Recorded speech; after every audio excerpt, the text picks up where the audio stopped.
జగిత్యాల మా జిల్లా కలెక్టర్ శ్రీ సత్యప్రభారావు గారిని డిపో మేనేజర్ గారు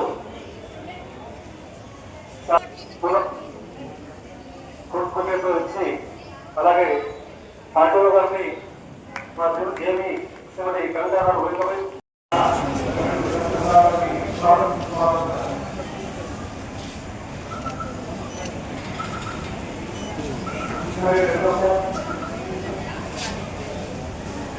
ఆహ్వానిస్తున్నాం. అలాగే మన ఆర్టీఓ శ్రీ మౌస్వర్ గారు రికమెండ్ కావాల్సిన వారిని సవినీయంగా ఆహ్వానిస్తున్నాం.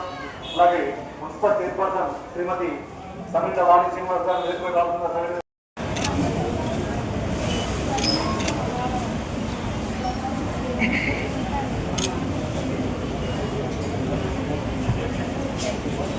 సమాజ గ్రహీతల్లో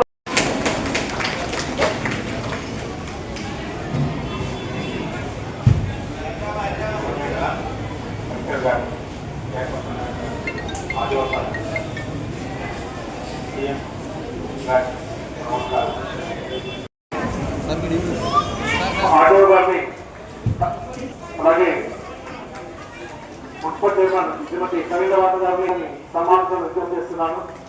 అలాగే నాగరాజు వార్డ్ కౌన్సిలర్ గారిని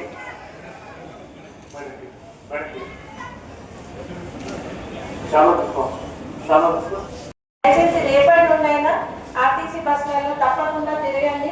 అంతేకాకుండా ఈరోజు ఈ కార్యక్రమంలో భాగంగా మన బస్సెస్ లో ఎవరైతే రెగ్యులర్ గా ట్రావెల్ చేస్తారో ఒక 5 మెంబర్స్ లేడీ ప్యాసింజర్స్ ని కూడా సార్ చేతుల మీదుగా సన్మానించడం జరుగుతుంది. వాళ్ళందరికీ ఒకసారి గట్టిగా చప్పట్లు. ఇక్కడ విశేష మహిళా ప్రయాణికులు జెంట్స్ ముందుగా ఈ కార్యక్రమంలో భాగంగా మహిళా ప్రయాణికుల పేర్లు మా సిఐ గారు చదువుతారు. వాళ్ళందరూ వరుసలో రండి. మహిళా ప్రయాణాన్ని సద్వినియోగం చేసుకుంటూ ఆర్టీసీ బస్సును ఆదర్శించి మహిళలందరినీ సత్కరించుకోవడం ఈ సందర్భంగా సముచితంగా ఉంటుందని గుర్తించిన మన ఆర్టీసీ యాజమాన్యం 5 మహిళా ప్రయాణికులను సత్కరించుకోవడం జరుగుతుంది.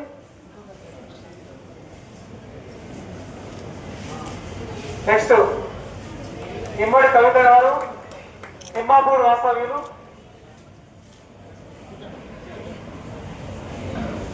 చప్పట్లు కొట్టండి. నెక్స్ట్ కలమడుగు పూజ గౌరవం సత్కరించుకున్నట్టే లెక్క. ఏ సమాజంలో అయితే మనం మహిళలు సత్కరించుకుంటామో ఆ సమాజం ఆదర్శ సమాజం అవుతుంది.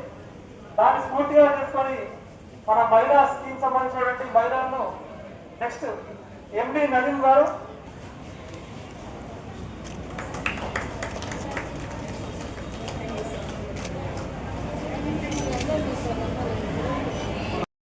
మహాలక్ష్మి పథకం ద్వారా 10,000 కోట్లు మన మహిళలకు రాష్ట్ర ప్రభుత్వం ఉచిత బస్సు ద్వారా అందించడం జరిగింది.